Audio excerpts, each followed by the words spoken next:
Welcome to Kenton's videos. Enjoy the video. Start by gathering ingredients and prepping the bird. Use 2 cups long-grain rice, 3 cups low-sodium chicken broth, and 1 whole 5-pound chicken. Rinse rice in cold water until clear and drain thoroughly. Pat the chicken dry, then season chicken with 5 teaspoons salt, 1 teaspoon pepper, and 1 tablespoon olive oil, rubbing under skin and on surface. Preheat the oven to 425 degrees F and trim excess fat from the chicken before stuffing.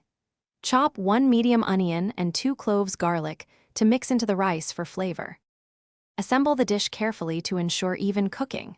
Sauté onions and garlic in 2 tablespoons butter until translucent, about 4 minutes, then cool slightly.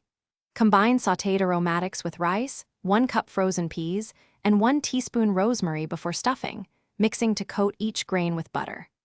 Loosely spoon rice mixture into the cavity and spread remaining rice around the chicken in the pan. Do not pack tightly because rice expands. Pour the 3 cups chicken broth around the rice, not over the chicken, and tent the whole pan with foil for the first 30 minutes.